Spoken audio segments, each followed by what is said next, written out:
Hey everyone, and welcome to another episode of Exploring Kodawari. This episode was essentially a conversation about life philosophy, specifically concepts such as honor, duty, and doing what is right, the vagueness of that last part pretty much being the point. And we chose to examine these concepts through the lens of the hit HBO series Game of Thrones.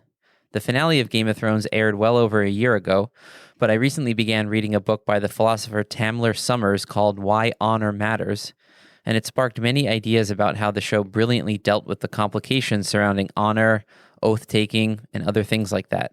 Said simply, when is it okay to break an oath? How do we deal with the tension between honor and duty on the one hand versus love and doing the right thing on the other?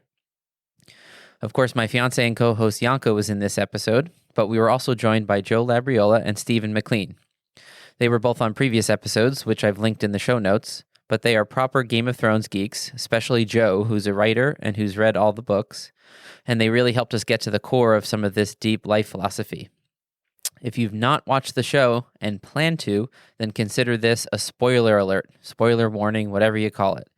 But even if you don't know the show well and you don't plan on watching it, you should be able to follow along, and we stay away from detailed plot points and things like that and try to stick to the essence of the life philosophy that I think the show was really getting at. This is because at bottom, the show is not really about fantasy and magic and high-tech visuals. It's more of a lens into our own history and our own nature as human beings. In fact, the author George R.R. Martin has said, quote, "The true horrors of human history derive not from orcs and dark lords, but from ourselves." So anyways, despite the show's weaknesses in the later seasons, I think Game of Thrones was a really deep show, and I hope this is a more fun way to explore some interesting life philosophy. If you like what you hear, we hope you'll consider sharing our podcast with friends or leaving a review in your podcasting app. And if you really want to support us, please consider clicking on the donation link in our show notes, and you can make a small one-time or monthly donation to our PayPal account. We really enjoy writing for the blog and making this show, and the more support we get, the better we can make this project. Either way, thanks so much for listening. Hope you're having a good week, and enjoy the episode. Okay. Valar morghulis. Does that mean we're live in High Valyrian? Old Valyrian, High Valyrian? What's dead will never die. That means all men must die. Who's drunk will never drive. Mine was That's a from- good PSA. Mine was from the Who's Iron what? Islands. Who's drunk shall never drive. I see. I'm just going to ignore that. Probably should. That to which the reply is Valar do Hierarchies, all men must serve.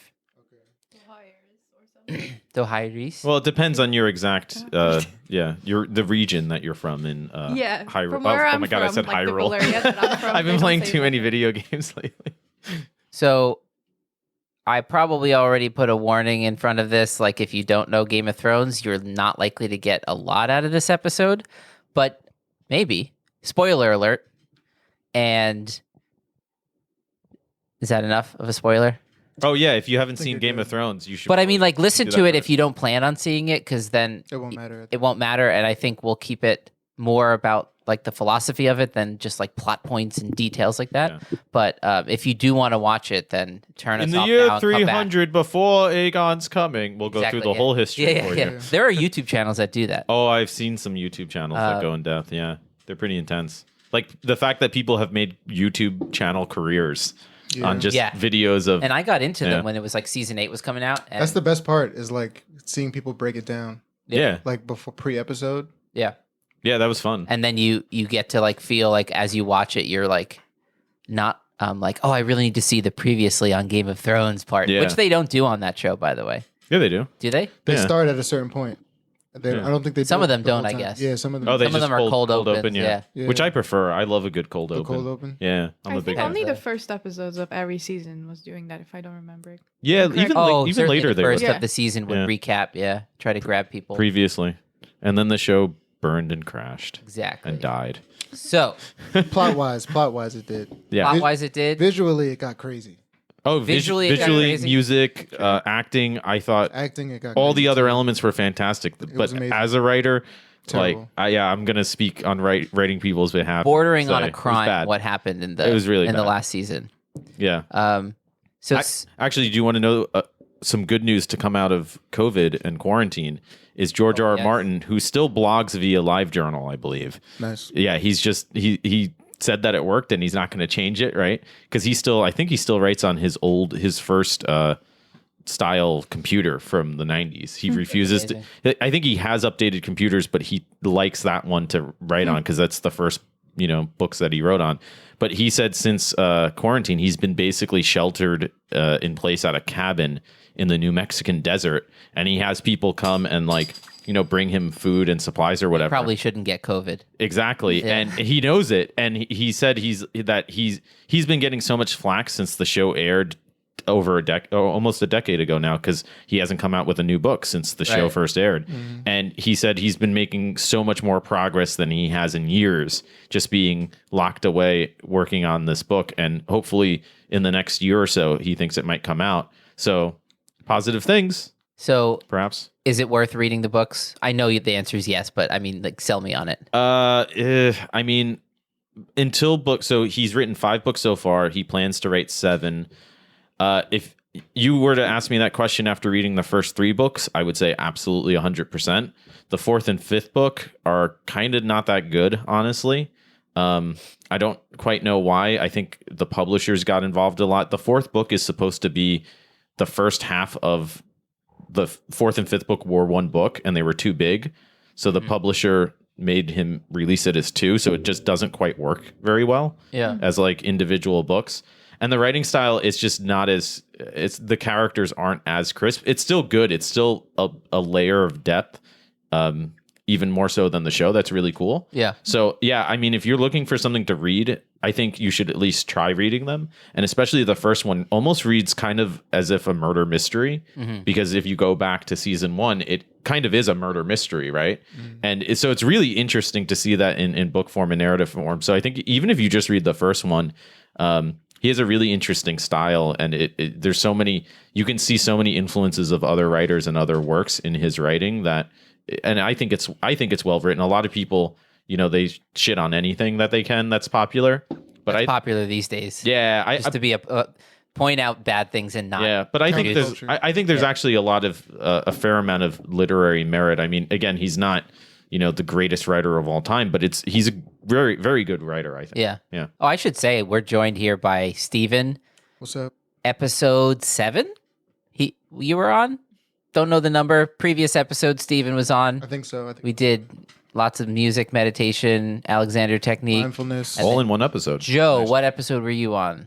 4 or 5? Yeah, beach cleaning, right? Beach cleaning episode. Yeah. Nice. And Steven, you're a Game of Thrones fan. Joe obviously has read the books. Yes, sir. Yanka just finished Game of Thrones maybe like a month ago. Yeah. And I got into it last year as season 8 was coming out and decided to kind of fill in the gaps and get more into it, knowing that the first time I was half watching it. I was at Game of Thrones parties, but not really paying attention. Yeah, right. Because they're fun too, Yeah. So you watched it in a short period of time. I watched it short time frame. years ago and stopped around season 6. Just kind of lost interest, or I think I broke up with the person who had the HBO password. That will do it. And then I was like, I'm not going to spend $15 for HBO Plus or whatever they call it. And then I got back into it in preparation for season 8 coming out. Gotcha. And season 7, I kind of saw at a friend's house, but it was more of like a food hang than a, Gotcha. Game of Thrones You're hang. there for the food first, the game second. Exactly. Yeah. You're like the football fan who is, I'm not really into football, but I'll go to the Super Bowl party for the wings. awesome dip. Yeah. That's me. Yeah. Yanka's like, so what's a touchdown? I'm like, well. Try this dip. So when it comes to the philosophy of Game of Thrones, the 2 words that come immediately to my mind are honor and oaths. Does anybody else have any kind of concept words that are covered? This isn't covered, but conceptually, the idea of hierarchy Yeah. definitely comes to mind for me. Yeah, and how all of that interweaves, right? How we were sort of saying that right before we started, right? That idea that oaths and honor and navigating those through the hierarchy, right, is really interestingly explored, I think. Yeah. And I guess I'll start with this question for Joe. What do you think it is about stories that make it's so compelling? Like, if I were just reading a philosophy paper about honor and taking an oath and breaking an oath, I might, have to force myself to read it. I might find value, but when I'm seeing it in Game of Thrones, I like, it's like, whoa, Yeah. Jon Snow has to decide, does he kill his queen? I said spoiler alert already, right? Yeah. Does he kill his queen, or does he, he made an oath to the queen, he Right, bent yeah, the knee, right? yeah. And he has to break that oath, but the whole concept of the show is rule breaking for the greater good. Yeah. Well, What is it about stories that make it so effective? Yeah, I think actually what you mentioned is a great point connecting to why this books themselves are really worth reading because, I think the books in particular, they dive into a lot of these characters' stories and their personality traits and a lot of their conflicts, both between each other, but also their internal conflicts, Yeah. right? And I think one of the main reasons why the show was so popular and the books as well is because so many people can relate to the fact that this is how life goes, at least sort of more broadly speaking, right? Especially in a fake 1200. Well, like they're sort of moral struggles that, again, it's not an exact parallel struggle like, oh, I'm trying to decide whether or not to kill the king or kill the queen or whatever. But in terms of struggling with life decisions that don't have a clear yes or no, right or wrong answer, that's everyday living and that's everyday life for people. So I think putting it in a story like setting such as that we don't inherently recognize ourselves because we don't live in 1200s, fantasy Europe, but we can still see, oh, these are so true, these struggles, that they still apply in these totally otherwise, different seeming worlds. And I think that's why, you get to the end of season 1 and Ned, gets his head chopped off. That's when people, I think, really fall in love with the show. Because they're shocked and horrified, but they realize, that's how life goes. Sometimes it's like, terrible oh, things this happen. show has consequences. Yeah, so does life. Yeah, and so you take it seriously when they cut off Ned's head. You're like, Yeah, okay, I respect it. I'm a little scared. Yeah. Like I was really invested in Ned as a character. Yep. That's how they get you. There's no guarantees. No guarantee. There's no guarantees in the show. Yeah. As in, Well, but Yeah. as the show went on, like later seasons, there came this vibe of like character protection. There were some plot armor, they plot call it armor in yes, literature. that's the word, yeah. I don't know if we want to go chronologically, but when I started respecting the show so much, I think was the Red Wedding episode. Yeah. I'm like, Yeah. they slaughtered everyone. Like I couldn't get over that. I'm sure this everybody. And why did the Red Wedding happen? It's because somebody broke an oath.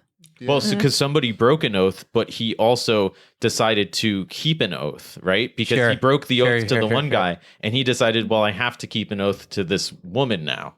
So You conflicting mean he oaths. made a new oath Yeah. to break the old oath? Right. So the idea is like if you make an oath, should that be actually black and white? Like I can never change my mind? Or is it just an evolved strategy to make it difficult to change one's mind? It's sort of like in the chaos of a specific situation, you should like heuristically rely on the oath. But in specific things like in other words, you should generally not kill your queen if you swore an oath to her, right? Yeah. Yeah. But there are times where you should kill your queen for the greater good. Yeah. But then you start to go, okay, what if I use that as a reasoning against myself to convince myself to kill the queen when really I'm just a jerk who wants to kill the queen? Yeah. I think to go along with what you're saying, a big part of the show has to do with self-preservation. And I think you spoke about this earlier about the characters and how they're very relatable. Having like a slew of characters with all different drives, different things that motivate them. Some of them are making moves based on self-preservation. Some of them are making moves based on the preservation of people that they love or Yeah. people that they want to support. Especially children, yeah. Yeah, but all it's like all of that is filtered through a power structure. So sometimes when there's the ability to move up the power structure, you might break a code or an oath or the hierarchy Yeah. because that It offers you an opportunity to rise. Yeah. Other times, if you do that, you might get crushed.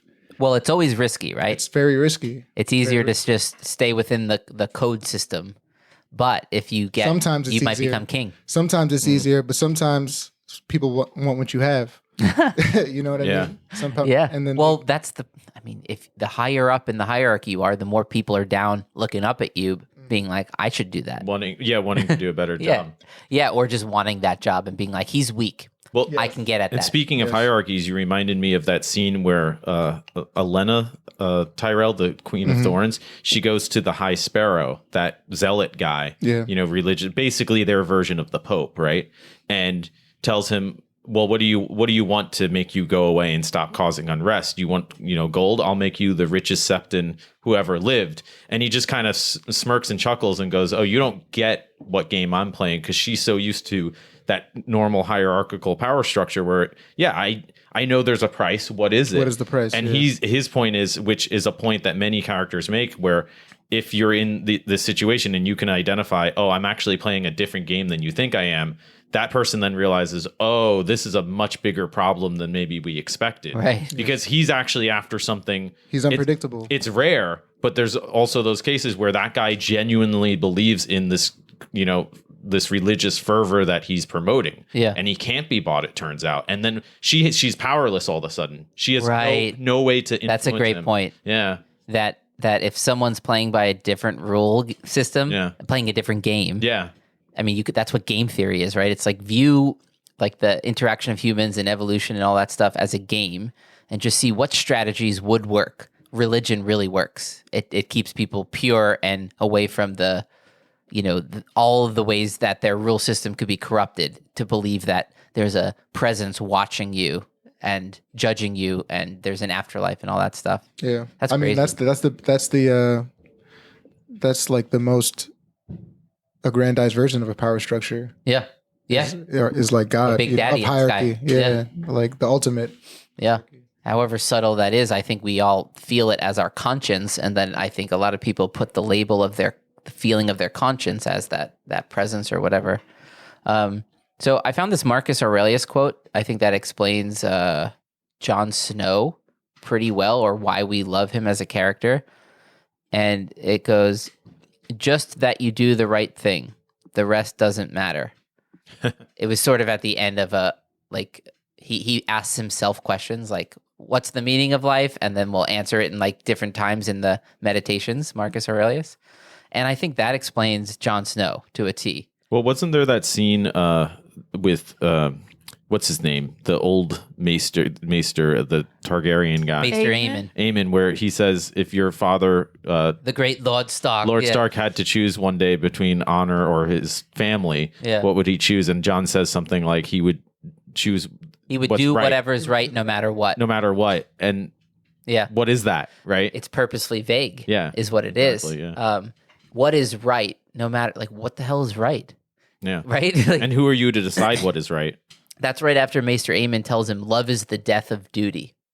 Right? And then that comes back at the very end of the show. That brilliant 9-minute long Yeah. straight scene between where, Jon where and J- Tyrion. where John says that, and then Tyrion turns around and says, well, sometimes duty is the death of love. Yeah. Which I thought was one of the last, that might be the last good piece of writing in the series, was that line. Yeah. Because they took an old line from the book and they turned it around in a really clever way. Yes. Because that's pointing out that's Tyrion trying to, push John along towards, what you need to do. Yeah. You just haven't admitted it yet. Right. Right. And that's why that scene towards the We end is great, too. rewatched that last night, and there's a moment in that last scene where Jon is defending the queen, right? He just can't let his brain go to that possibility that maybe I should stop her. Yeah. And Tyrion's not really getting through to him, and so he just tries a different way and goes, "Would you have done it?"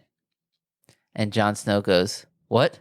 There's it just cuts the silence in the room. He goes, "Would you have done what she just did, which was burn an entire city down, most of which did not need to be burned down?" Yeah. Well, Tyrion tells him too, you've been on a dragon, you've had that power. Yeah. You know that feeling. Yeah. C Would you have done- sharp. Yeah, would you have done it? And I think at first Jon Snow says I don't know. He goes, "Yes, you do." Well, I think Jon Snow says, "Oh, I can't say Yeah. say that I would." And Tyrion goes, "Yeah, you know that you wouldn't do it. Yeah, You know what I mean? yeah. That she's too far gone." And you right? can see the moment of reversal in Jon Snow's head. I thought I could just rely on my love and oath to the queen, which were lining up. I love the queen, and I made an oath to the queen. And then Tyrion reminds him, though, he actually made an oath to guard the realms of men.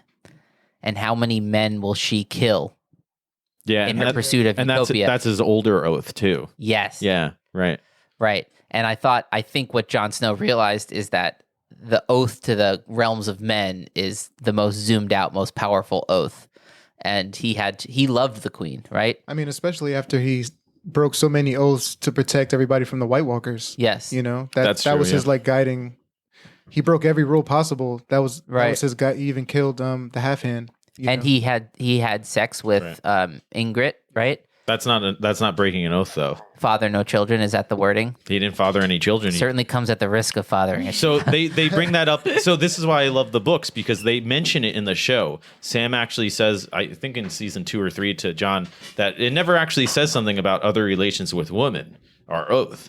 Right. And they reference it a lot more in the books because they have more time in the books to talk about it and reflect upon it. But actually, that's something that comes up where they even admit that, oh yeah, all the Night's Watch go to that town, Molestown. I think they say that in the show. They say Right. that too. Molestown, yeah. Yeah. Because they're like, oh yeah, you're just not allowed. It's that interpretation. Oh, are you really supposed to be celibate, or are you just not supposed to have a family to carry on your Right. name? And what does Maester Aemon say? He goes, if we beheaded every man that went to Molestown to hook up with a girl, the wall would be guarded by headless men. Right. It's also a book quote. Yeah. Is it? Yeah. Also, all the good quotes from the show are probably pulled directly from the books. Most of them. Yeah. Not all of them. That makes sense. Yeah. A At lot of what the point? good one-liners are made up. But I was just gonna ask, at what point the books and the series stopped following the books exactly? Like, is there a point that they start just doing their own thing? it's confusing because the books don't entirely line up with the show. Mhm. But essentially by season 5 you start getting in. Season 5 has some characters that they're still in book material, but other characters where they've now gone past, essentially. I see. Okay. So that's why by season 5 it's an interesting experience having read the books, because you start to see elements of just filling in the gaps sort of start to filter in by season 5. And then by season 6, I think season 6 is the last good season where there's still some really good writing. There still is some book material, I think. Yeah. See. But it's still so close to the books that they knew what was going to happen next. But you start to get things that are just filling in the gaps where you're like, oh, they're just rushing through this. Yeah. There's no, real depth in The terms feel of of the season connections 6 was still good generally. Yeah, in 7 general. is when it felt more like a Marvel movie. Yep. It became exactly what didn't make it popular. Yes. It was Yeah. became everything that it hadn't been for the first 5 or 6 But seasons. it also ironically. could have been what made it go from a more niche popular but like low-key popular to exploding into the culture popular because they made it more accessible. Well, the instant gratification. I mean, Yeah. the Yeah. whole thing, the whole first 6 seasons is delayed gratification. And I noticed this especially on the rewatch and the third watch. Yeah. It's like they say things in the very first episode that get weaved through every single season. But when you get to the 7th season, they start like giving you like the payoffs. Yes. And yes, especially yes. like in the end, especially that in the 8th season, they start actually giving you the payoffs like left and right. So Yeah, I mean, it's not like we always said about that last scene that we were just talking about. That scene could stay exactly the same. Yeah. And they could just change the show of how you got there and how long it took to get Yeah. there. yeah, But it definitely was more fun visually to watch in 7 and 8. crazy. And I would watch the show even just for that, because I love watching action superhero type movies just because I like to observe. Like if you watch Spider-Man, like the first Spider-Man, you're like, "Pfft, like I enjoyed that, you know? You're like, I considered that spectacle. Yeah. That's pretty funny. Uh, I mean, hour-long battle scenes, like so that what was that name of that episode? The Long Night, right? yeah. Or Oh, something like that? I had such beef with that battle. It was very dark, and they changed it a few days after they aired it. yeah. So But- they first aired it so dark, But that people also complained. that was such a good example where you could tell George R.R. Martin had nothing to do with that, Yeah. because the battle strategy made no sense. No sense at all. No sense, That yeah. pissed me off. Yeah. That pissed me Same. off. He 100 like Why that. would you send in the Dothraki first? Yeah. They're so your they best get fighters slaughtered. by far. Also- They're by far your best fighters. Also, if you know anything about military history, which George R. R. Martin does, you would know that cavalry charges serve very specific purposes. And one of the main ones, it's either basically you charge enemies to rout them, like chase fleeing troops to cut them down, like because you can run faster than them, Or you can use it to break an enemy, right? If there's an enemy that, hey, if we send in our infantry, it's going to be a slog and it's just going to be thousands and thousands of people dead. Hey, if we surprise them and hit them quick, maybe we can break their line. Like Julius Caesar did this all the time, where you sneak the cavalry around and try to hit them hard with all your horses, right? To scare them, to get them running. How, in what world They does that sound charged like? them into the blackness into of darkness. Into the night, darkness, which into you an army of the dead. You never do, but also against an enemy that will never retreat. Yeah. You can't scare them into They're retreating. zombies. Yeah. Yeah, they're zombies. They're already dead. Yeah. So it was those little things that And just they sent all of unravel them it. at once. Yeah, that they- also pissed yeah. me off. I'm like, wait, all of them are going? They were all charged up with like We can't send them like the a fire. like- Yeah, Yeah, send in that's- at 5. See how that works. Yes, you see. that was Well, crazy. I think that shot was probably more effect driven, meaning Yeah, you know that sure. shot they showed where the fire was charging and the lights went out? I think Yes. they wanted that and they found a way to make it. Yeah. And no one Yeah. in the writing room said, "Hey, Yeah. I happen to know this is It stupid." doesn't make sense, but Like it I looks listened cool. to two Dan Carlin podcasts, and Right. you'll learn that that's not how Right. cavalry charges work. I wonder if somebody did bring up that point and they were like, "No, it's too good of a shot. It's going to be amazing." And they're like, "All right." Yeah, I mean, in some ways, it's a result of its own success, right? That's Yeah. often Yeah, what yeah, exactly. failure is, for sure. that battle looked more like a zombie movie or something. Like Yeah. literally, like they're just Samuel's just in a pile of dead bodies, just laying there, just like. But there's also so much plot armer in that whole that- battle, yeah. Yes. Yeah, where they're way just too rolling much, yeah. around. They're just rolling around like fighting zombies for like like an hour and a half. Yeah. Like it's standing in the same Yeah. spot. It just didn't make sense. My favorite part of that episode was before the Army of the Dead showed up. Because hands there was- down, yeah. That's They the really best- I love captured that that. feel in the air. Like if you imagine your life as a general battle Yeah. of good versus evil, like roughly speaking, and then you realize that the battle in that war is happening tonight, Yeah. you're gonna have a weird day. Yeah. And they knight Brienne of Tarth, and Yeah. they Yeah. get drunk on wine, and Yeah. everybody's handling it slightly differently. Arya has sex for the first time. But see, that's what I thought they should have done in season 7 and 8, so you had that in season 8, and I think the real failure of that show to consistently come through with a lot of these themes, especially of oaths and honor. And they do pull it off in some ways, of course. I don't want to say that's all bad, but if they had done 10 episodes those last 2 seasons, because they did, I think, 7 in season 7 and 6 in season 8. Yeah. If they had done 10 episodes in, say, that last season, you would have had time to really show characters struggling a lot more with, do I stay here for this zombie apocalypse? It's discussed. It's Or do I brought up. run south? Do I run Yeah. south? Like, what is really keeping me here? What is really getting into this conflict of oaths and honors and self-preservation? I thought that there was, as a writer, I'm just like, oh, I would have loved to, and a nerd fan of the books, try to fill in those gaps, and they Right. just opted Be for given the That's such story fertile, and that's such run like with it. such a fertile yeah, opportunity. Yeah, like, especially when you've established so much already throughout yeah. the series, Right. And they just, I think, decided that, you know what, we're cashing in. Why would we spend more budget than we absolutely have to at this Right. point? We have the budget. We can do it in 6 episodes. We Yeah. know how it has to end, and you wind up with, kind of nonsense, honestly. Yeah. Overall, yeah. Yeah, except that 9-minute scene and maybe a few others. there's a few others, yeah, But yeah. yeah, everything was fast and rushed and all of that. Yeah, there's literally Starbucks cups in scenes. Oh yeah, that was. I mean, they took it out. That's pretty like, funny. It's nevertheless, but the version that aired before they took it out is already out there on the internet, and you can find it if you YouTube. Daenerys is just chilling with a latte on on her desk. So funny. Okay, let me ask you guys. Can I ask a question? You can. So we've been kind of shitting on it, which it deserves for sure.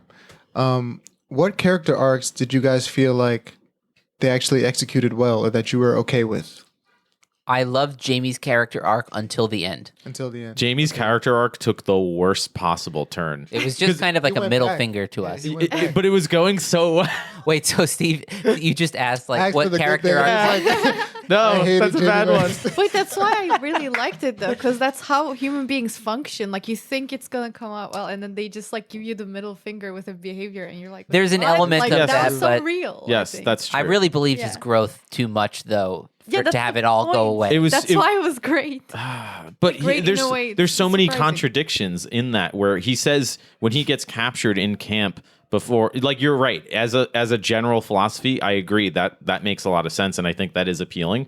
But when he gets captured by Tyrion, and Tyrion sets him free the night before Daenerys attacks King's Landing, Jaime goes into this whole bullshit speech about how I never really cared for the common people, blah, blah, blah. And it's like, because Tyrion's like, well, why are you here? Why are you coming back? And he goes, and it's like, that totally contradicts your best speech in the series when you're in the hot tub after you get your hand cut off, really kind of incidentally admitting that you do care about the people, even though you can't admit it to yourself. Yeah. And it just throws that all under the bus. So it's like, I think what you're saying could work.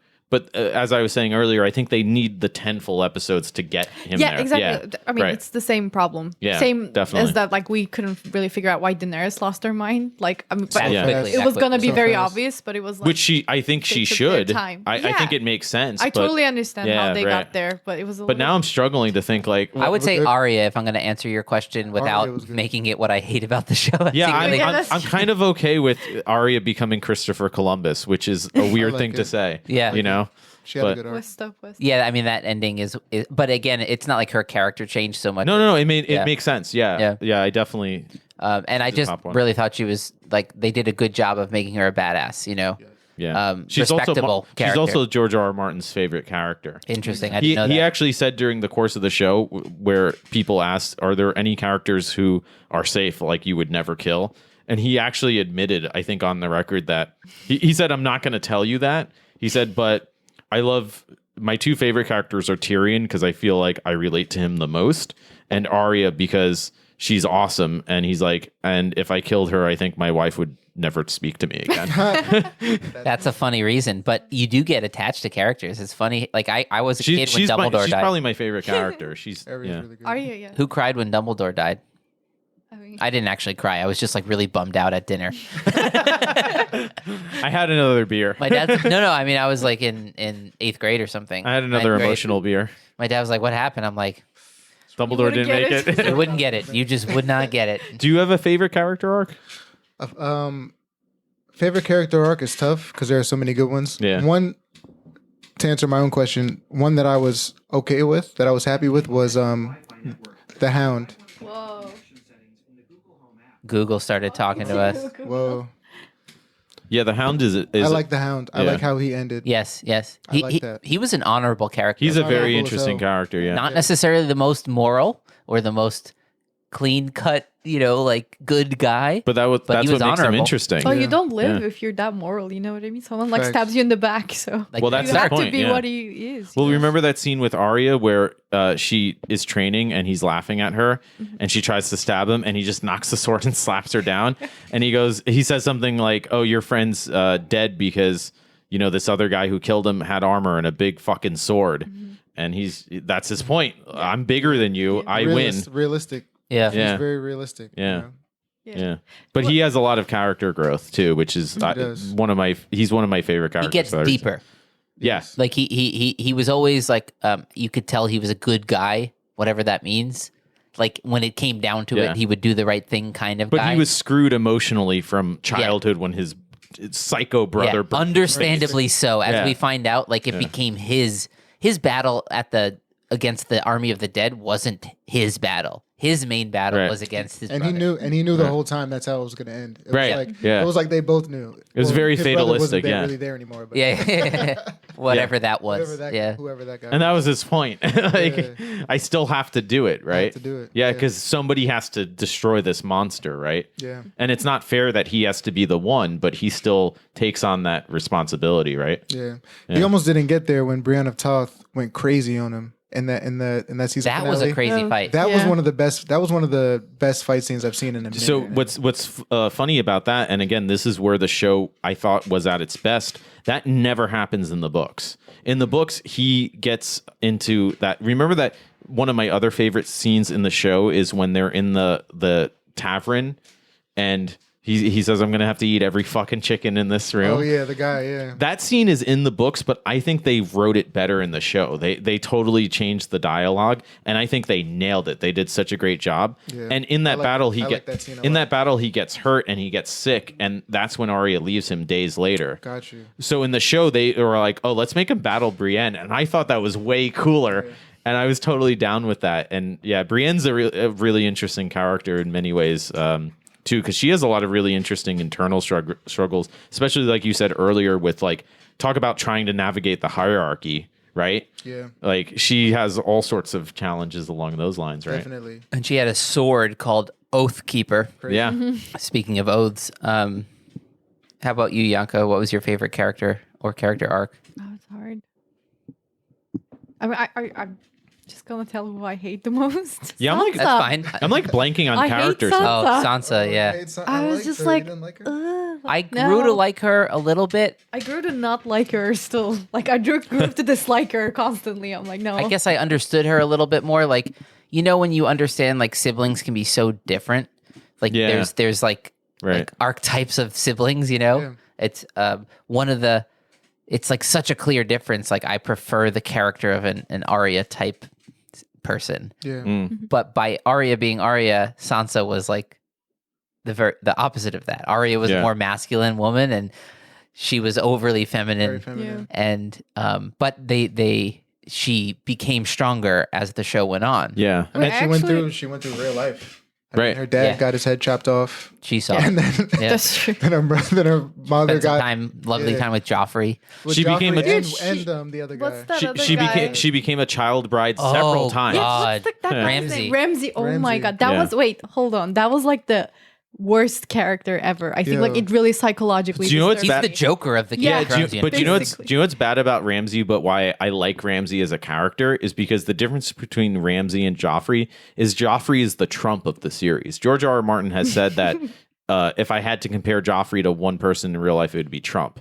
That is so And good. but Ramsay is capable. Ramsay's very principled though. Like he was also at the same time. Well, he's like, very was so smart principled. and he's You're very like, talented. He had to be. which is I scary. He had to be because he was a bastard. Yeah. Yeah. That's true. But that's a scary kind of bad guy. Joffrey's the kind of bad guy where That's you're true. scared of him because he's a wild card. Yeah, well, he was Ramsay's Joffrey. pretty wild card, Joffrey's too. in the with the women and children when the guys are Yeah. like getting killed and stuff. Right. He Like, retreats to He the retreats to his like bedroom. Right. Ramsay Yeah. just had that kind of like psychopath rule where it's like, Yeah. oh, you murder the body and then clean it off and like make it all nice. You're still a murderer. way way scarier to me. Yeah, it's though. kind of weird. It's like, oh, you Yeah. painted the nails on the dead body Yeah. like before you left the house. Yeah. Like interesting detail. Yeah. You psycho. Like, so I was more scared of that kind of character than Joffrey, who was just random. You know, like Yeah. just like he was just a child. One thing I will say about Sansa, though, in her defense, is that I actually think it's a really interesting scene where when she makes it to the wall after escaping Ramsay, and her and Jon are like so like unbelievably, relieved to see each other again. But they mention the fact, and this is very true in the books, not so much highlighted in the show, but they allude to it, that she treated Jon like shit That's true. when Yeah. they were kids. She hated Jon. Yeah. But when they finally meet again after all these years, they're so relieved because there is this sort of core essence of family and honor Yeah. and Yes. and trust with family, right? It's And like things got really chaotic. yes, Our trust level just skyrocketed Right. to the most trustful relationship I have here. And in the show's defense, they do a fairly good job, I think, maintaining that sort of ideal throughout, all the way to the end, basically, when they all leave each other again. Yeah. And they're like, well, and they bring it up again that the lone wolf dies, but the pack survives, right? That's a very stark, like, Yeah. like That's true. the culture exists in all of the Game of Thrones universe, but specific to each house, like they Yeah. had their own little rule system Right. that extra worked. right. Yeah. I actually thought of an arc finally. What's this guy's name from the Iron Islands? Oh, Very- Theon. Theon, yes. Yeah. I think Theon had a good ending. Like he finally did the right thing. He took was a while such to get there. coward. Yeah. Yeah, no, that's a really good one. Yeah. He died for the He died right with dignity, reasons. for sure. Yeah. He did die with Exactly. dignity, and Yeah. and maybe that's enough. That scene was Yeah. terrible too, but I agree. Philosophically, I agree. I see. 100%. It was yeah. kind of dumb. I'm like, why are you doing this? Like, why? Well, why he all also of this so happening? fun like note that I noticed that I never heard anybody talk about with how he actually died Mm-hmm. was the way he actually dies is he tries to stab the Night King and he knows he's gonna die, Mm-hmm. and I kind of respect that because it's like it's over, like we're Yeah. all gonna die, but I'm gonna go out But fighting. he didn't die frozen, right, right? That's the thing, exactly. yeah. But is the way the Night typical. King actually kills him is the Night King breaks his spear and stabs him through his. With the other side, yeah. But he stabs him he breaks a wooden spear and stabs through his plate mail. That's not how plate mail works or wood. Okay. It's Oh, just wow. stupid. It's How do you know he stupid. didn't Night I King don't the know wood that real many quick? It's that's what I mean. It's just another like little like see. thing in season 7 and 8 where I'm thinking, of course George R. R. Martin didn't write that because he wouldn't. It doesn't make sense. He would say, of course you can't pierce metal with wood. That makes no sense. Let the Night King use his magical sword, and then I'm cool with it. Yeah, thank you. That's what I've been trying to say. All right, so let's talk about honor. Like we said that word a lot. I'm reading this book. Well, I'm audiobooking this book called Why Honor Matters by Tamler Summers. So, Yanka, I'm going to aim this question at you specifically because we just watched The Godfather the other night. That's true. Yeah, it's my favorite movie. So, Steven Pinker, who is like a linguist and maybe anthropologist, in one of his book called Honor, quote, a strange commodity that exists because everyone believes that everyone else believes that it exists. And then this guy, Tamler Summers, in the prologue of this book, wrote, I've been writing this book about honor for 3 years, and I'm still hard-pressed to give a concise definition of what it is. And I just love this idea that you can't quite say exactly what it is, but we all feel it, and we all believe in it in a way. So he opened the book by talking about The Godfather. And he said, I guarantee you 50% of people, when asked who's their favorite character, will answer this. What would be your guess that he was talking about? I mean, Don Corleone Well, specifically like Godfather? the most honorable character. in Godfather. Yeah. Not necessarily the best character. Just I mean, I don't. There are so many of Sonny. them. Sonny? yeah. Really? Well, Ah, because I don't agree with that. not the most dignified character, not the most moral character, but the most honorable character. The character that will just act without thinking to defend his Yeah, family. that's dumb. I don't think that's that's what honorable. honor is. He couldn't pass that line. You know what I mean? There's a thin line. He was just an idiot, I think. Well, but then that's Well, honor my is take. honor is just following a code no matter what. What's the dictionary definition of honor? Let's If we ask Siri. let's bring so folks, we're going to bring We're gonna in bring on our guest special Siri. guest Siri. She's really smart. She knows almost everything. And sometimes it can sound like a British man if you go in the settings and or change an it up. Australian person. Yeah. Or in Turkish even. Although the Siri Turkish is not as smart. She's following me on Twitter, Siri. Siri? Yeah. Oh, look at you. Yeah. So what do you got, Steven? I didn't use Siri. Sorry. I just Okay. Googled it. Google, also a great guest. Welcome. Yeah. Welcome, Google. Okay, noun, honor. Homage, reverence, deference, mean respect and esteem shown to another. Honor may apply to the recognition of one's right to great respect or to any expression of such recognition. This is like an example. Denomination is an honor, homage adds to implication of accompanying. Well, this doesn't even make sense. Yeah, it sounds like a lot of words. Confusing. So I think one of the ideas that the problem with honor is like you use it in so many ways, right? Yeah. Yeah, well, there's a lot of Honor other words code, that. honor society. Yeah. I graduated with honors. There's a lot of other words or terms that you can tie in, like justice, Yeah. right? Yeah. Yeah. Here it says honesty, fairness, or integrity in one's beliefs and actions. Yeah. Right. Which is the idea of, I would, or Ned Stark would just do the right thing no matter Yeah. what, right? Right. Exactly. Yeah. It's So you like need a radar, basically. what you're serving, you will serve it no matter what. And if you're Ned Stark, you're serving the greatest good that you can conceive of. But if you're Jaime Lannister, you're serving like, I want to bang my sister in this tower, so I'll Right. push the kid out the window. Right. Well, I mean, that's not his code. I'm just kidding. But like his code there was nihilism. Like, I don't have a code, whatever. Yeah. What's pushing a kid out the window? That solves my problem, right? Yeah. Right. Um, Which is why his character arc should be so interesting. Right. Yeah. And the scene you brought up with him in the hot tub with Brienne. Yeah. What was so powerful about that is she was viewing oaths in this very simple way. Well, I don't know what she was, but she was just being like, how could you break your oath and kill your king? You're the Kingslayer. Yeah. And that's how society views him Yes. as the Kingslayer, who just in the books, they establish this very consistently where he killed the king because he wanted to be pardoned by the new king. He knew Yeah. that the chips were down, like, the old king was going to lose. So he killed his king. He broke his oath so that he could be at a higher status. Right. And that's as per the scene, not why he did it at all. Right. Yeah. And in that scene, he says, we make all these oaths, obey your father, protect your king, serve the innocent. And what happens if your king asks you to kill your father? What happens if your king asks you to kill the innocent, right? And it gets really complicated really fast. And that's why I loved his arc with he was like nihilistic for a while. He's like, the world's too messed up to actually follow an honor code. It's too much weight to bear. I'm just going to do whatever.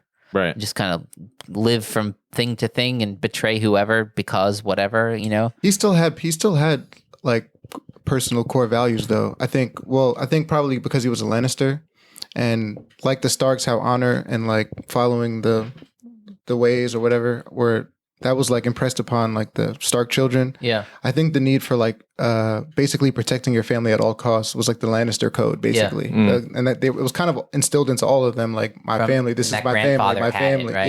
Yeah. Everything was like family, family, family. I mean, and that even got complicated when Tyrion killed their father. You know what I mean? So then it's like, even though Jaime's that like, was like justified. even though it was completely justified. Yeah. But then that's where it got weird with that code because Jaime was then in between Cersei and Tyrion now. And it's like, he killed my family, but he's still my brother, but she's my sister. It's like, wow, so what do I do? Conflicts, right? Conflicts, yeah. And how do you resolve conflicts? Well, sometimes there's no clean solution. Well, rarely, probably. Rarely, especially in that kind of universe. Back to the Godfather thing, Yanka, I meant like in an honor culture, it means that honor culture is often put as an opposite to dignity culture, where people have individual rights and you view punishment as something the state should do, not families against families. You don't have blood feuds and vigilante justice and things like that. Whereas we actually respect that quality about Sonny, that when he finds out, when Sonny, I know you haven't seen The Godfather, Joe, spoiler alert. I hear Wait, it's a great movie. You've never seen it? It's a joke, right? Is that the one with the, shut up. is that the one with Okay, the why pony do I pogo still stick in the fall- bed? okay, don't- Is that I one? should have known. But see, Continue. the amount that it upsets up. people is so worth That's not why it's seeing. worth That's it, the only reason I haven't seen it. Wait, you actually haven't seen it. It was See? that part Don't was fall- all a joke. See how fall in triggered you again. are? This is You're gonna get Johnny does this to me all the time, and I'm like, of course, I will never see it now. Yeah, I see? saw it when I was a kid, but I honestly don't remember any of it. Oh, It's great. worth rewatching the Don't first watch one. the second She's and like, at third least one. you It tried. sucks. No, 2 and 3 sucks. Watch the first one. The first one? Okay. So Yeah. Sonny, the one of the kids, and he kind of messes up the family when he takes over and runs after the father is shot. He's not a smart leader, but he's very honorable. He finds out that his sister's husband is beating her, and like he doesn't think, what should I do? What could I? He just goes over and beats the crap out of him. Yeah, that's very and we Turkish, respect that. I would say. Well, I was going to ask you, like, can you talk about like the honor culture aspect of Turkish culture? Yeah, I mean, specifically, where should I start? Like, that behavior, for instance, is very Turkish. Like, I mean, it has happened in my family. The impulsive behavior of just like like if you call someone şerefsiz, like you're dishonorable. It's yeah, like you'll prepare to just- get headbutted. Yeah, you like know, someone will like get up Oh, from really? their chair and then punch you. In the it's like when face. George calls Jerry a wuss in Seinfeld. And he goes, He just did called you me just a call me a wuss. wuss? And I he mean- like makes. I remember this scene specifically. I just recently watched this. There's this Turkish director, Turkish German, Fatih Akın, and he has a very famous movie. It's called Against, like Head On in English, and Oh Against wait, Divan. Shay is in it. Yeah, Shay is in it. From actually, Game of we're Thrones. tying to the Game Oh, of Thrones. nice. Yeah, from Game She's of Thrones. Turkish. Yeah, I believe you. so she, She's very excited. yeah. It's pretty. Anyway, Shay is a Pretty hot. Turkish German actress. She's like refusing her Turkish roots right now because people were so hard on her because she did porn anyway. So What? she just don't you know that? She's a No, porn I know that, Anyway, but I don't want to. I didn't know it was an issue. I mean, it was an issue. I think the family disowned, and everybody was just like, "Ugh," like Oh, okay. porn star. And then she's just like, no, I'm an actress now. Like, enough with this kind of Yeah. thing.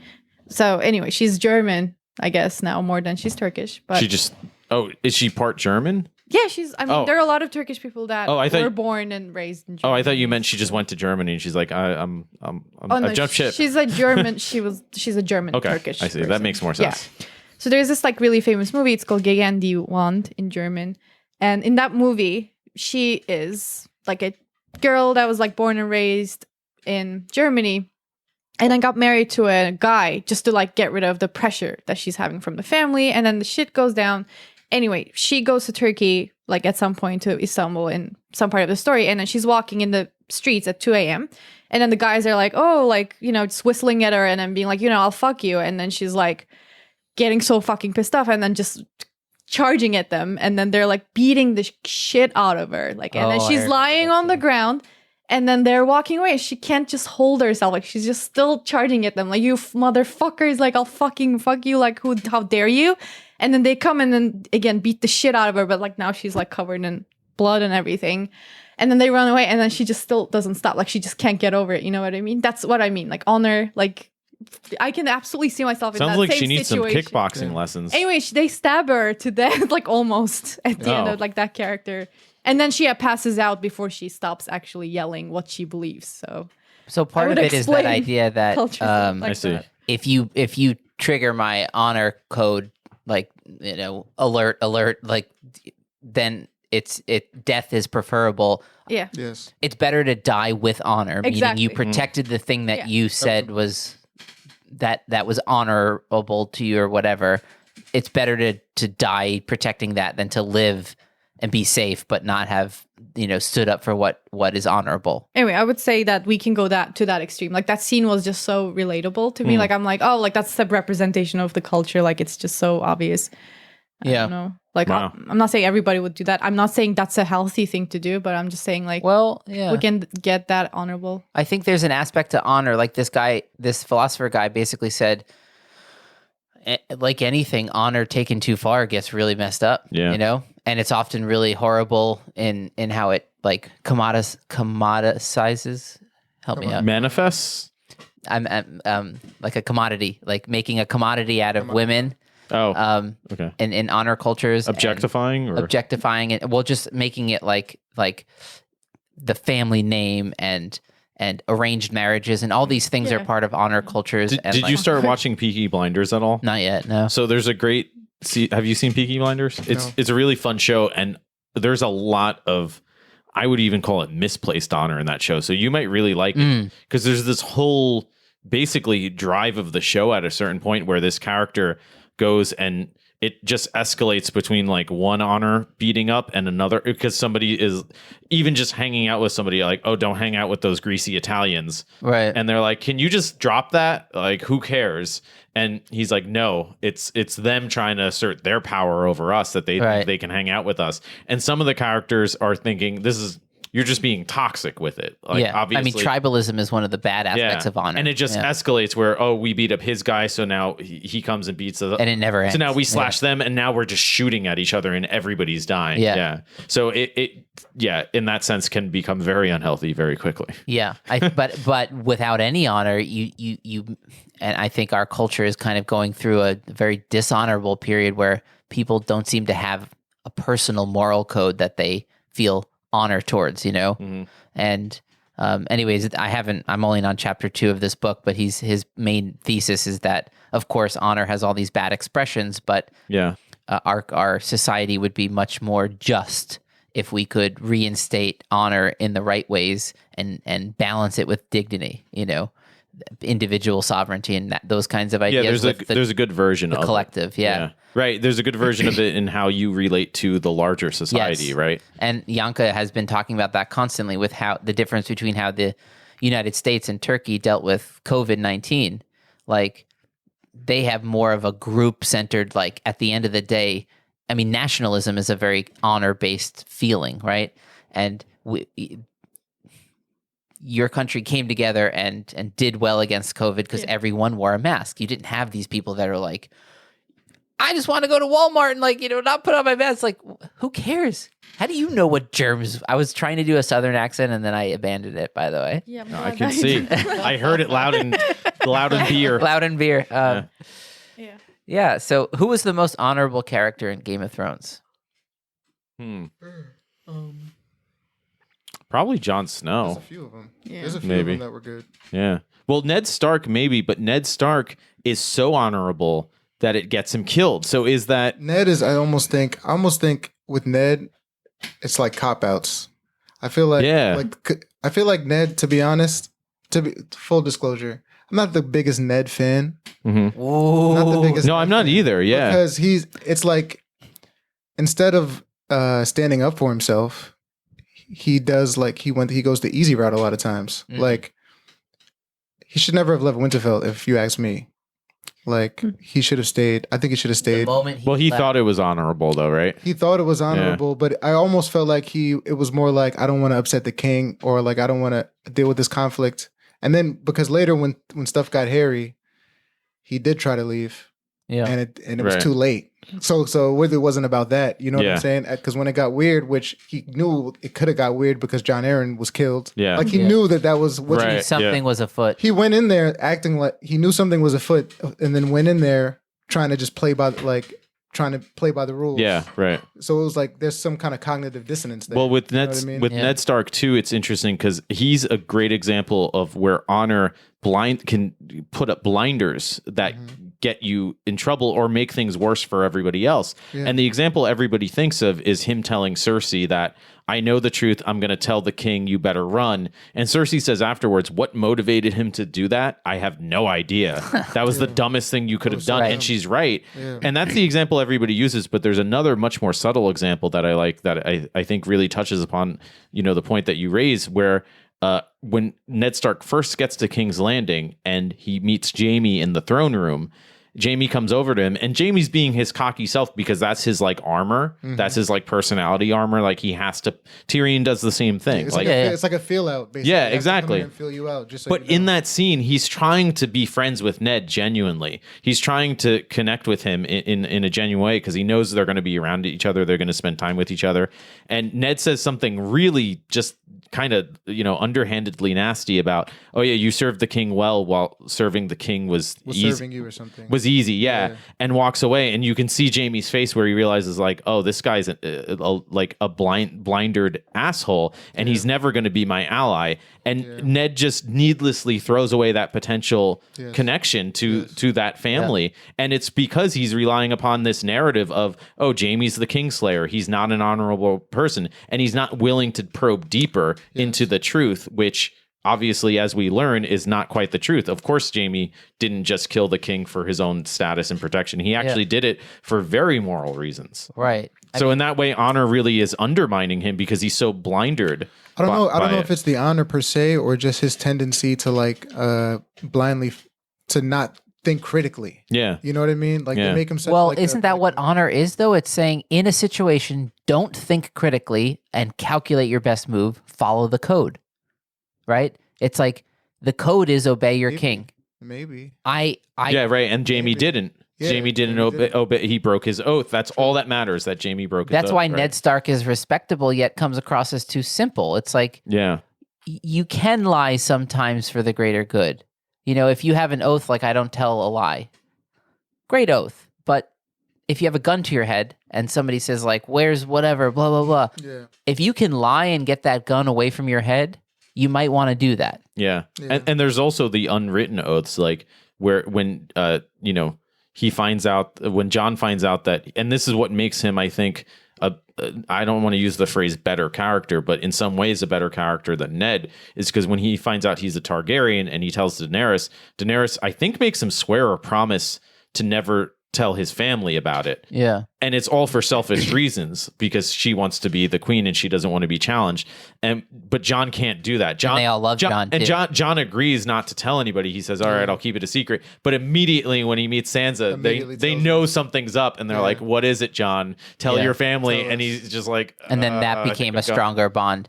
Right. So characters like Jon compared to Ned is respectable because he sticks to an honor code. Yeah, it's not a but bad thing. Jon Yeah. takes on moral responsibility to himself. And he says, there is an honor code and that's valuable, but you also have to break it sometimes for a greater good, whereas Ned is less likely to break it, right? Yeah, definitely. I mean, but we know also from the flashback from Bran that we know that he really wasn't like the most honorable because in the fight with who's the guy to get his sister back. Oh yeah. In that fight, like they won in a They- very they won in dishonorable a way dishonorable because they were way, yeah. going to get killed.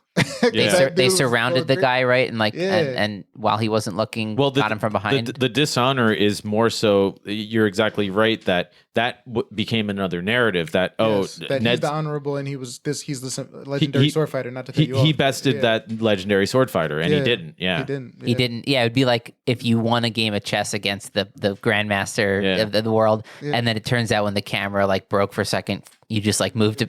I mean, of course they memorized their position, so that's a bad example. But But still, if nobody you was won there. something by cheating and you didn't win, right? Yeah. Now, what's the game there? Is the game who kills whom first, or is the game follow the honor code in your attempt to kill people? Well, I think the point was that guy who he was sword fighting would not have done that. That's the problem. But he was also, but he can do that because he also was objectively a way better sword Yeah. fighter than Ned. Yeah, at the you time, know. yeah. So of course it's easier for somebody who's better, right? And everybody just to not need help. But yeah. there are such dishonorable people in the world that if you're pure to your honor, you will not outcompete them. So Right. here's a season 1, episode 9. Catelyn Stark says to Walter Frey, "quote You swore an oath to my father," and Walter Frey says, "Oh yes, I said some words." That's so Frey. That's just nihilism, True. right? It's like That's you true. didn't just say words; you made an oath. Does that not mean something? It shows you how imaginary it is. Like when Ned brings the paper sign and Cersei's like, Yeah. paper? She's like, you bought a piece of paper? Like, Yeah. it just shreds it. Yeah. Like, you think this was going to help you out? Right. Guys I mean, wouldn't- it turns out nothing's real, right? Yeah. That's that Steven Pinker quote about honor. It's like we all believe in it because we all believe in it. Yeah. It's not because it's a tangible thing that you can touch and hold, right? Yeah. Like this beer. Oh, there's no beer there. Oh, That means it's working, baby. Guess I finished that beer. Blew my mind. The very first episode also opens with somebody breaking an oath. yeah. Will, the deserter, right? Oh yeah. And Ned has to kill him, and it's a big lesson for Bran, and Jon Snow is there too. And Ned tells Bran, right, the man who passes the sentence must swing the sword, and Yeah. that was instilled from the beginning that they take oaths and Yeah. breaking them very seriously. That was an interesting example too, because the point I took away from that character as well is that he kind of tries to relate to Ned this idea that, okay, I did break my oath, but I'm not a liar, right? Yes. Yes. Yeah. And Yes. and he's like, and that's why I did it. Like, I want you to at least understand that, yeah, there's zombies out there. I'm not a coward. Right, I'm not a exactly, coward. right. Yeah. Yeah. I respected that guy a lot. Yeah, exactly, I for that respected reason. that guy a lot. Yeah. Because he also knew, like, I respect people who know what's in them and what's not in them. Sure. You know what I mean? He saw the Yeah. zombies. He was like, I'm not fighting them. He's like, I'm out. I'm climbing up that wall and Yeah, never come. Nah, I you guys are barely gonna made fight it through this? Night's Watch training. Yeah. If there's zombies, I'm good. I'm good on that. I'm good on that. I'll I take respect I'll that. take the headman's axe. That's a good I point. respect that dude. Some people know what they're They know what's in what them. they're capable of. Yeah. I found that Jamie quote, by the way, the hot tub one. He said, "So many vows, they make you swear and swear. Defend the king, obey the king, obey your father, protect the innocent, defend the weak. What if your father despises the king? What if the king massacres the innocent? It's too much. No matter what you do, you're forsaking one vow or another." And that was Really the first good time writing, yeah. Brienne was like, That's great. oh. And then he asked her, he's like, what if your precious Renly like told you to kill a bunch of innocent people? Right. And 'Cause she it was like, for, it whoa. was for the greater good, right? Well, it depends if you can frame it that way, Yeah. right? Yeah. It's also interesting when you think of like these codes of conduct. It's like they're supposed to pass down like the things that we want to preserve, like the ideas that we want to preserve, right, from generation to generation. Right. So, because of that, they're very, they're not very adaptable. Like Yeah. when you pass things down, usually when you pass, I mean, the Constitution has a bunch of amendments on it. Like when you pass things down, like it's like they need to be don't editable. fare well like in dynamic situations. Right. It's like Right. it's like when you Yeah. write something in a stone. It's like I'm not going to walk around with the stone. This is just here because I want to make sure that this at least lasts And for a there while. will be exceptions to the rule on this stone. Yeah, exactly. And I won't know what to do then. And I'll have to figure it out. But it's like it's weird. It's like Jordan Peterson always says, like that, like the state is always corrupt no matter what. Yeah. Basically, he's like, you should just assume that because That is a fair That's kinda what he assumption says. going It's like, in. it's just Yeah. corrupt because Yeah. it's dead. Like they're dead words. Like they're not written in right now. Yeah. Mm. So They're not You always alive, have to yeah. account. You always have to like account and bring like. You have to bring that like into Bring the, more order yeah. into being through truth. Yeah, Right? like in the Bible, like Jesus says, there's the law and then there's the spirit of the law. yes. You get what I'm saying? Right, Like yeah. there's like the actual words, and then there's like what is this actually? What are the words actually? Right, pointing- right. What do Yeah. they mean? What is it? What's Right. the actual meaning of it? You This know is what I mean? What every was the- debate about the Constitution. what was too, the right? intention of it? What was the Yeah. intention? Yeah, Right. yeah. Yeah, we've talked about letter of the law versus spirit of the law Right, and yeah. a few times, and it's sort of like you know that scene where Daenerys sells a dragon to get the Unsullied army. Yeah. Yes. Was that dishonorable of her? Just to, as a recap for people listening, like she offered a dragon up to get an army of 10,000 Unsullied, and she seems to be going through with the deal, and then kills all the leaders and doesn't give the dragon. Obviously, they're now dead, and takes the army. And for Well- some reason, at that point, we were like, "Yay!" We cheered her on. Oh, yeah. Well, Cheered her on. she does Like give the Tyrion she said. does hand over the dragon. She follows the letter of the law. Right. Yeah. He hands over the baton. The difference is that the Unsullied followed whoever is holding that Right. And the lash or dragon- baton or The whatever. dragon only The follows dragon her. doesn't follow human bartering follows its and mom, whatever. yeah. Yeah, that's a fact. Yeah. Is that dishonorable though? Yeah, I mean, yes, but What an that- awful group of men that was, though. yes, I That's mean so true. that's also something that is very much into playing Game of Thrones. Is like, a lot of it is self-preservation. You know what I mean? It's like if I respect you and I like you and I feel like You're gonna kill me. yeah, if I feel like you're gonna kill me, or if I feel like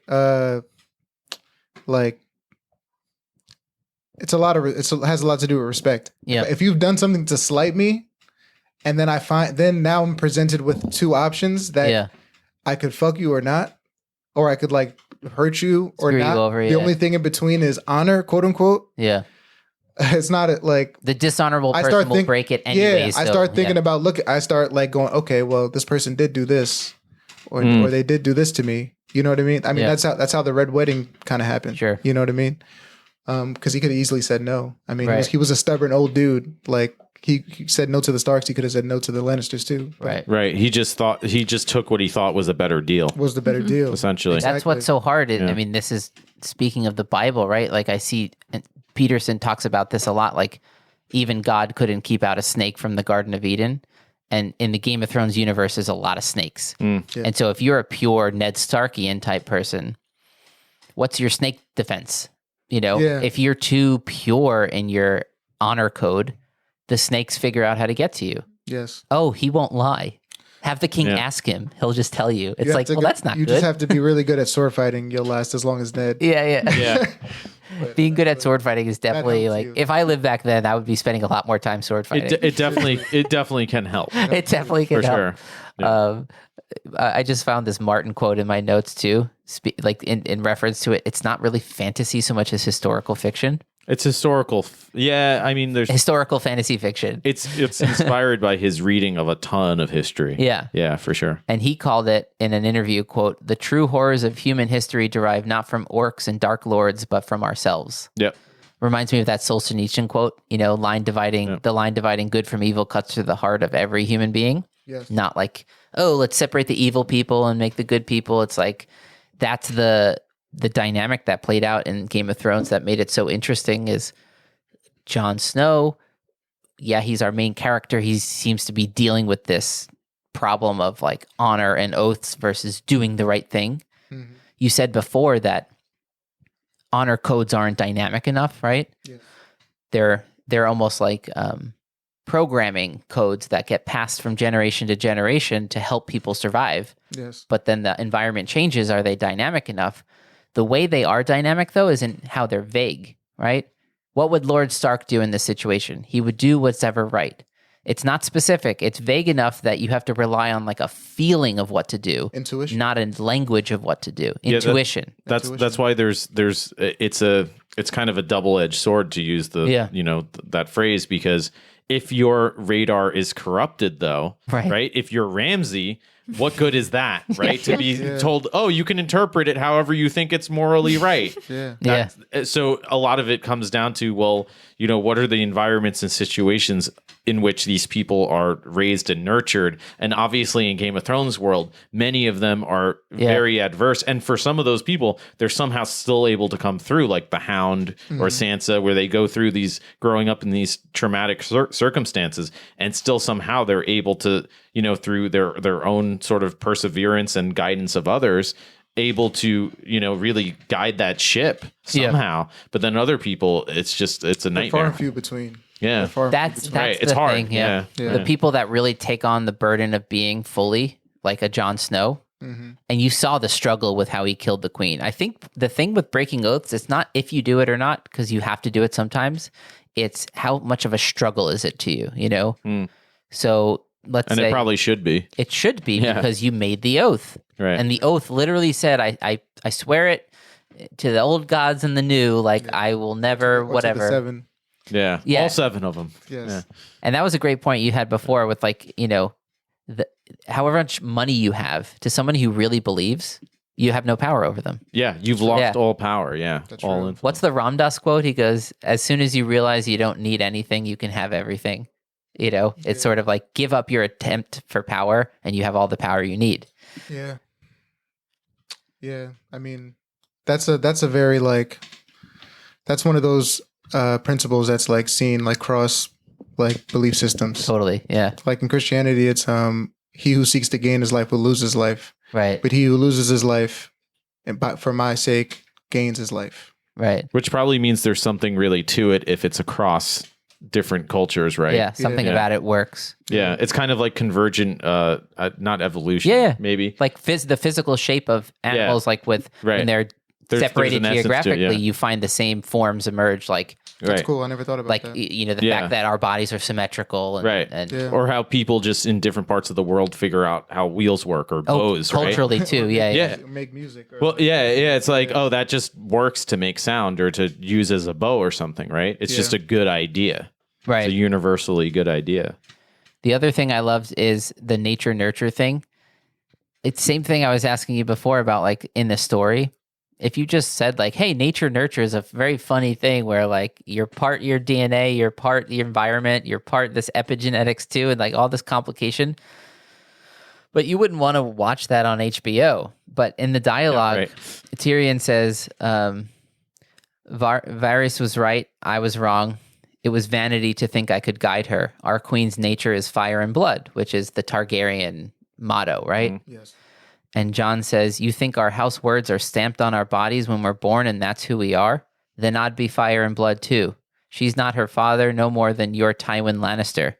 And then the dialogue, of course, goes on to say like, yeah, I'm not Tywin Lannister, but if you total up all the people Tywin killed, yeah. it doesn't come close to what she just did. Yeah, in one day, yeah. But isn't that such a nice dialogue way to just nice. say the complication of yeah, you're not your DNA and your parents and your ancestry, but you also are. You are, yeah. Right. And that's the complicated nature of it all. Right. Yeah. Why is Jon Snow our hero? Is because he did have fire and blood in him.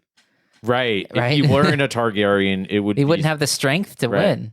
Yeah. Batman said against the Joker, like, I'm scared of what I will become to defeat someone like the Joker. Meaning I have to access parts of myself that make me evil. And that's why the Joker The shadow. That's why the Joker likes him. Yeah. Yeah. Because he knows that dark Yes. same darkness is I actually mean, the in movie him, was right? called The Dark Knight, right? Right. Yeah. Crazy. Wait, Classic. have you read? I haven't read any like Young specifically about like the shadow, the animus thing. Have you done any of that? I've read a little bit about the shadow. In that book, Ego and Archetype, they talk about the shadow a lot. Right. And I've seen I've watched a couple lectures on it. Peterson talks about it a little bit here and there. Because I feel like Daenerys was occupied by the animus by the end. Yeah. It's weird. The dark side of the feminine, whereas the anima is the dark side of the masculine. I think so. Yeah. I think with her, Jung, Jung is big on archetypes. So like the archetype of the king, all the archetypes have like two shadow archetypes that are related to them. Like the overly Overbearing mother. So you have the king, you have the shadow archetype on the overactive tyrant. pole is the tyrant, Yeah. and the other one is like the weakling or something like that. Right. So it's like both elements for both are needed, but To make a complete to make being. a complete king. But they have to be. If you oscillate to one pole or the other too far, you become one or the other, Yeah. basically. So with Daenerys, it just seems like she like oscillated like she like moved like a little too Yeah. close to magnetically got pulled to the tyrant. You know what I Right. mean? One thing I thought was interesting though, like throughout the show, like I also think that she went crazy way too fast. I agree with you Totally, guys on yeah. that 100%. But throughout the show, she does tell everybody that gets in her way, like, people are going to be screaming, I'm going to be burning this Yeah. shit down. Like, Yeah. Yeah. She literally says that every time she gets a win, she's like, Right. I'm going to burn everything to the ground. Like, Right, you know right. what I mean? And she seems to enjoy it a little bit. She gets hyped. Like, that's when yeah. her energy is, like, at its Yeah. peak. Like, Yeah. like, when she gets a little bit of, like, Yeah. when she gets a little bit of, like, status, as soon as she gets Yeah. a little bit of status, like, when she gets married off to Khal Drogo, like, as soon as she realizes, like, oh, shit, I can start telling people what to do. Like, Yeah. Right. I'm the Khaleesi. Like, Yeah. literally the next scene is, like, It was always there. it was Yeah. always there. It was always, like, she was ready for it. When she you know? first bought the army and made the deal with the dragon, and then she also got Missandei out of the Yeah, deal. right. Yeah. She made a comment. I forget exactly what it was, but they're walking away as the scene ends, and something about like a lot of men are going to die or whatever. And she said maybe it's not their time anymore. Like she made a comment indicating like, don't worry, people will die, but I'm going to be queen Yeah. and bring back the feminine kind of thing. They were showing early signs that she was feeding off of this power energy a little Power. bit too hard. Yeah, and that probably is her like what probably was like in her DNA. You know what Yeah. I mean? Like, Well, certainly partly. in Well, her literally, DNA. she can't be burned. yeah, that's Like, real. That's yeah. real. That's And definitely that's the thing. got to give you a power trip too, to just I'm literally unburnable. Yeah, like, and you're not. I have so superpowers. Game like- on, yeah. Yeah. yeah, wild. Well, if we've done anything, it's just to talk around the topic of oaths and honor. I think it's just fun to that's the talk point. about because Yeah. it's like Yeah, every time you talk about it, you get a slightly more firm idea of what it might be, but you still don't actually know. And that's sort of the whole point that we've been discussing. Yeah, right? yeah. It's so hard to navigate and pin down. Yeah, I just don't think I would have enjoyed Game of Thrones if I watched it when I was in like high school or something. I would have missed that element. I think it's something like in your mid 20s to later 20s and Where it starts to click. starts to click like, oh, life is this like very complex. very complex that if you don't have some kind of system to work your way through it, you're gonna when a storm comes, especially, you know, like Yeah, things are gonna get weird. And Yeah. Game of Thrones, obviously, a storm, more than a storm came, It come for and everybody. you saw like Yeah. the simple characters that had no concept of honor died right away, Yeah. and the characters that had like deeply grounded things and were raised as a Stark, they survived. Arya survived some messed up things. So did Sansa, right? But also some of them died though. You Some know of them what I mean? died. Some of I them mean, Ned died I mean, very quickly. That's, Yeah. But the family survived, sort the of. family, so yeah, it still kind of works. Evolutionarily speaking, an honor code would evolve to make the family survive, right? You're right. And Yeah. and technically, the family survived on a macro level with the battle against Right. the White Walkers, Right. because you know the You could winter's say the coming. Stark Winter's strength. coming. Yeah. Yeah. That, Well, like, literally, technically, too, the king, I guess, is a Stark, sort of, because Bran Oh, is yeah. the king, Right. Now- even though he he's a is. bird. Dude, he was off warging, doing nothing on that whole battle. Oh my God, don't get me started. He was so worse than useless. I'm looking at wheelchair designs from the past. It's like, bro, come on. Yeah, but then if you think of it from the perspective of Block Universe, like the whole thing always happened that way. So he he was probably Yeah. chill. he Yeah, always So he had was to- always useless. He always yeah, knew he that. just Yeah. knows. He knows. Like I'm a. he always spectator knew here. I had to go look at But wheelchairs. what's interesting is I'm looking forward to the books because I honestly don't think Martin probably saw the last 2 seasons of the show. I don't think he watched them, but I think he's obviously heard things, and if he did, he knows. Oh yeah, my books are going to be way cooler. Sure. You know? Oh, you think it's going to extra inspire him? Yeah, he's not going to have Bran just sit there and be like, I'll play with birds while you die, Theon. Yeah. Maybe he'll do something. Do Yeah, anything. damn. Well, some people think he warged into the dragon, Yeah, I like didn't the see Night that. King dragon, but I didn't see That's that. That's a reach. Yeah. Reach. That's a reach. It would That's- be cool that- though. Yeah, maybe he should have. It'd Like be that. cool. I would It's do beyond that the if I scope was of the- our expertise here. Yeah, exactly. We'll let the YouTube channels cover that and like analyze every last Yeah. detail about things. Search YouTube. Yeah, All of this. I prefer to talk about honor and not really understand what. Now that I think about it, that wouldn't. I don't know if that would be a great like place to be. Like you've never been a dragon before. You're gonna try the first time. Like in a zombie dragon. He's been a bird. He's In a zombie figured it dragon out. that's being warged in already by a zombie lord Yeah, king facts. guy. Yeah. He's got it. I think he could do it. If you could warg into a wolf and a bird and all these other things, you probably just like think there. what you want to do and it works. You know, like, I want to flap my wings. You know, and it just goes. Or I want to go there and the wings just flap. That kind of thing. Hopefully.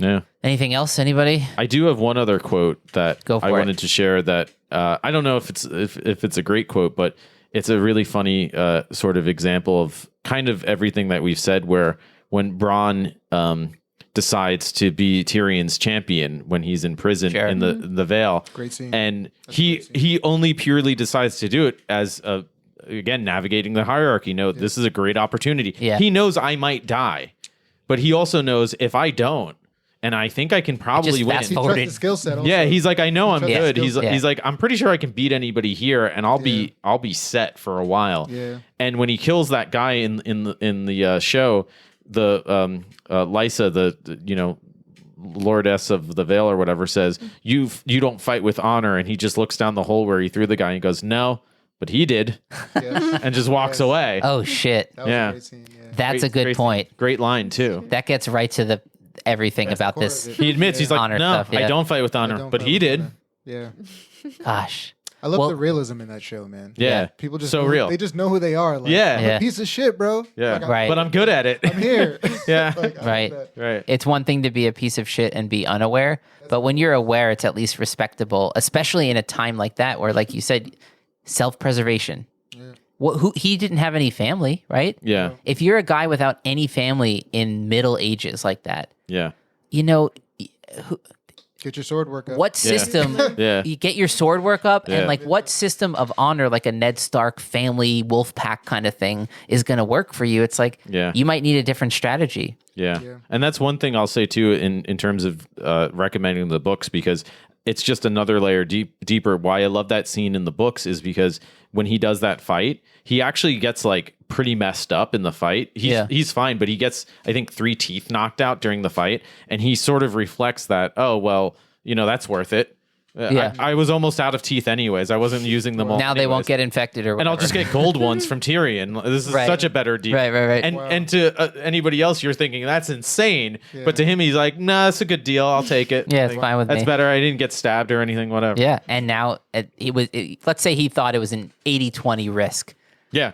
Worth it. Worth it. Because he probably thought life's so hard, like, okay, 20% chance of death, Right. whatever. Life's so hard and short anyways. Yeah. He probably has been in worse odds. Yeah, Okay, exactly. it's Right. probably Totally. Yeah. It's like a rough Worse Friday. odds for less return. He's probably taking worse odds while drunk. Probably, Right, yeah. Seriously. Yeah. Like, Right. damn. All right. Well, thanks, guys, for coming on. Yeah. Thanks I for hope having we us. accomplished Having me, something. man. Yeah. Maybe. Stay honorable, kids. Stay honorable, but balance it with dignity Yeah. and other stuff too. And Don't yeah, listen to whatever. us. Yeah. Bye. All right. Thanks for listening to this episode of Exploring Kodawari. If you enjoyed it, we hope you'll consider sharing it on social media and with friends. You can also help us out by leaving a rating and a review wherever you listen to podcasts. Those help us more than you would think. And if you'd like to help us out in a more substantial way, consider going over to our website to make a donation through PayPal. Links are in the episode notes for this. You can do this as a one-time donation or a recurring monthly donation. All of that support will help us to set aside time in order to create content for the podcast and the blog. And finally, please get in touch with us and say hi, either on social media or privately through email. We'd love to hear from you. Thanks for listening, and see you next time.